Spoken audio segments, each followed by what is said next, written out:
들을수록 더 좋아지는 클래식 명곡을 소개합니다. 김윤경의 경이로운 클래식.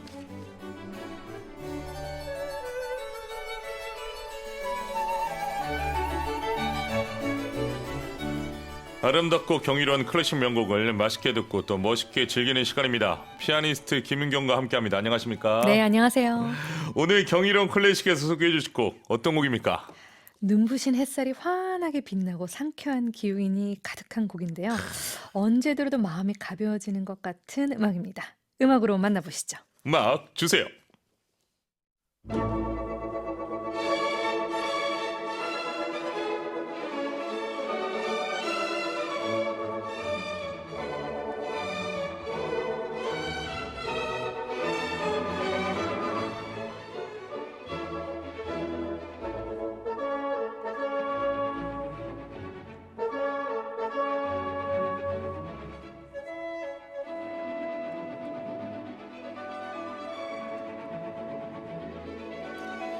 너무나도 유명한 곡이죠. 개인적으로 저도 좋아해서 우리 방송에 또 이 전환음악으로도 쓰이고 있습니다.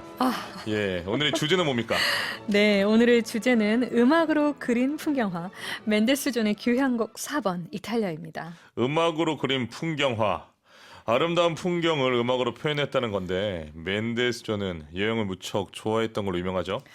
그렇죠. 멘델스존 하면 당시 낭만파 작곡가들과는 달리 엄청난 금수저였다라는 사실 많이 들어보셨을 것 같은데요.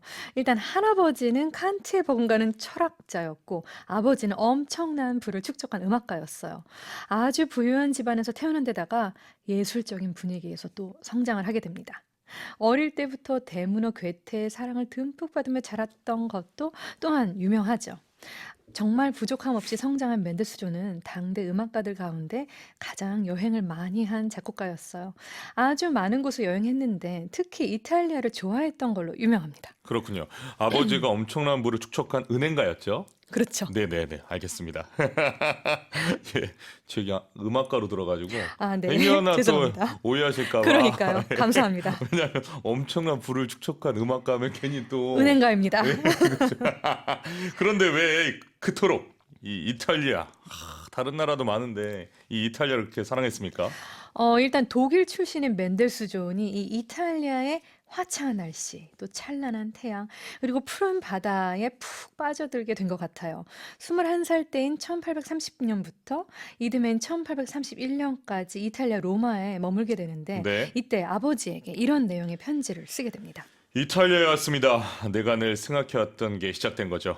내 삶에서 최고의 기쁜 순간일 거고 정말 좋아요. 하루 종일 멋진 일이 많아서 이제야 좀 정신을 차릴 정도예요. 이런 기쁨을 마련해 주셔서 부모님께 정말 감사하게 생각하고 있습니다. 네, 이렇게 감탄하고 감사하는 마음을 표현했을 정도로 이탈리아를 좋아했던 이 멘델스존. 그는 곧바로 작곡에 착수를 하게 되고 엄청 공을 들이는데요. 그리고 누나 파니에게 이런 내용의 편지를 보냅니다. 이탈리아 교향곡이 잘 진척되고 있어. 내가 쓴 작품 중 가장 즐거운 곡이 될 거야. 특히 마지막 악장이 그래. 그런데 아직 느린 악장에 쓸 걸 찾지 못했어. 느린 악장은 나폴리까지 가야 뭘 쓸지 알 수 있을 것 같아. 네, 좋습니다. 이렇게 이탈리아 곳곳을 여행하면서 써내려간 이 작품이 멘델스존의 나이 24살, 정말 젊죠. 1833년 3월에 완성이 되죠. 완성까지는 시간이 꽤 걸렸네요. 그렇죠. 그나마 1832년 런던 필하모니 협회에서 멘델스존에게 여러 가지 작품을 막 써달라고 의뢰를 하게 되면서 작곡에 박차를 가하게 된 거죠.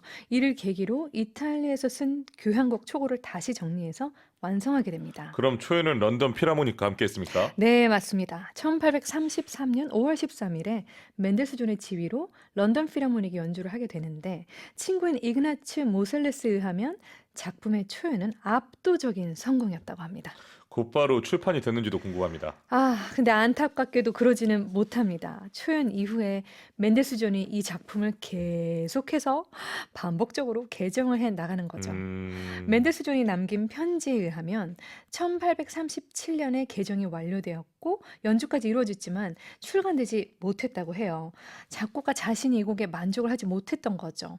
결국 이 작품은 멘델스존이 세상을 떠날 때까지 출판되지 않고 그가 세상을 떠나고 나서 나서 4년 후인 1851년에 1833년 초판 악보로 출판을 하게 됩니다. 그렇군요. 멘델스존 자신이 만족하지 못한 교향곡 4번. 좀 이해가 좀 어렵지만 음. 어떻게 만족을 못할 수가 있는지. 자, 교향곡 4번 이탈리아의 주의 평가는 어땠습니까? 친구였던 슈만이 이런 말을 했습니다. 멘델스존의 교향곡 이탈리아는 우리를 이탈리아의 밝은 하늘 아래로 안내한다. 이 곡을 들으면 어느 누구도 이탈리아의 감명을 느끼지 않을 수 없을 것이다.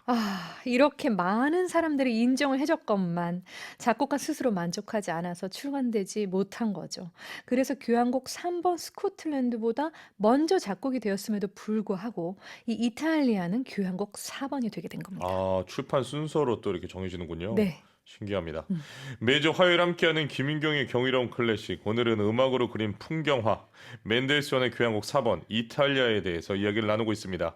음악을 들어보고 싶은데요. 어떤 악장부터 들을까요? 1악장부터 감상해 보실까요? 좋습니다. 멘델스존의 교향곡 4번 작품 번호 90 이탈리아 1악장 알레그로 비바체 로린 마젤이 주연하는 베를린 필하모니 오케스트라 연주로 듣겠습니다. 멘델스존의 교향곡 4번 작품 번호 90 이탈리아 1악장 알레그로 비바체 로린 마젤이 주연하는 베를린 필하모니 오케스트라 연주로 감상하셨습니다. 박윤서님, 와 이탈리아 너무 좋아하는 곡이에요. 오늘도 정클 덕분에 행복하게 일할 수 있을 것 같아요 라고 보내주셨습니다. 엄항영님, 오늘 윤경쌤이 들려주시는 음악과 같이 눈부시네요 라고 보내주셨습니다. 또 이 보이는 라디오를 봐주시는군요. 고맙습니다. 이진아님, 어디서 많이 들었다고 생각했는데 멘델스존의 음악이군요 라고 보내주셨습니다. 김선호님, 진짜 많이 듣던 곡이네요. 윤경쌤 노란 옷을 보니 개나리꽃 생각나네요 라고 보내주셨습니다. 김수정님, 정말 이해가 안 되네요. 멘델스존은 이 곡이 어디가 마음이 안 드는지. 그렇습니다. 자, 김은경의 경이로운 클래식. 오늘은 멘델스존의 교향곡 4번 이탈리아를 중심으로 음악 이야기를 나누고 있습니다. 교향곡 4번 이탈리아는 어떤 음악적 특징을 가지고 있습니까? 네, 교향곡 4번 이탈리아는 4개의 악장으로 총 이루어져 있는데요. 멘델스존이 이탈리아에서 받은 강한 인상이 고스란히 담겨 있는 음악이라고 할 수 있습니다. 이탈리아 남부의 밝은 태양과 맑은 하늘, 새파란 바다 등의 아름다운 경치에다가 고대 로마의 찬란한 역사까지 더해져서 무척이나 명랑하고 신선한 느낌을 준다고 할 수 있죠. 마치 곡의 색채를 더하듯 관연하게 나타내는 이 음색이 정말 풍부하고 아름다운데요. 이런 점들 때문에 후세 사람들이 멘델스존을 음악의 풍경화가라고 불렀답니다. 4개의 악장으로 이루어진 교향곡 4번 이탈리아. 전곡을 다 감상하려면 시간이 어느 정도 걸릴까요? 네, 연주자에 따라 다를 수 있는데 대략 27분에서 30분 정도라고 할 수 있죠. 그렇군요. 교향곡 4번 이탈리아 각 악장마다 뚜렷한 개성이 있습니다. 1악장은 어떤가요? 1악장 알레그로 비바체인데요. 확 트인 남부 이탈리아의 짙은 하늘과 아주 청명하고 상쾌하면서도 맑은 날씨, 그리고 정서가 환하게 펼쳐지는 것 같은 곡입니다. 좋습니다. 2악장은 어떻게 진행이 됩니까? 이 악장의 템포는 안단테 콘 모토. 앞서 말씀드린 것처럼 멘델스존이 이 악장을 쓰지 못하고 고심을 하다가 나중에 완성을 하게 되는데요.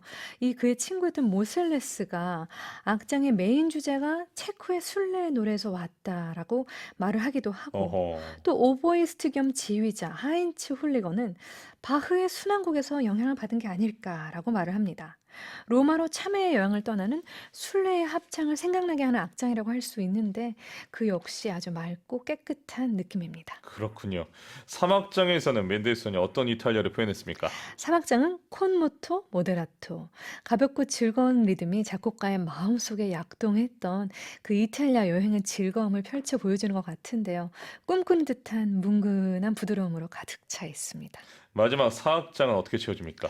4악장은 살타렐로 프레스토라고 템포가 적혀 있는데 네. 사실 이 악장은 형식을 뚜렷이 정의하기가 좀 어렵습니다. 음, 소나타 혹은 론도 형식으로 해석이 되기는 하는데 카프리치오소처럼 종잡을 수 없는 장면을 자유롭게 이어놓은 게 아닐까라는 생각이 들 정도로 다양한 장면들이 연출이 되죠.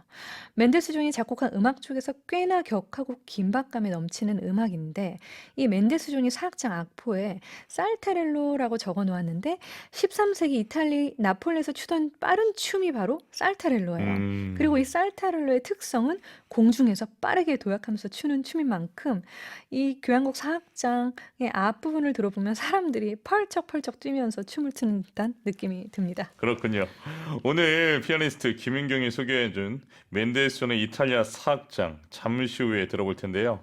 설명을 떠올리면서 여러분 들어보시면 좋을 것 같습니다. 그럼 다음 주에 뵙겠습니다. 네, 감사합니다. 고맙습니다. 네.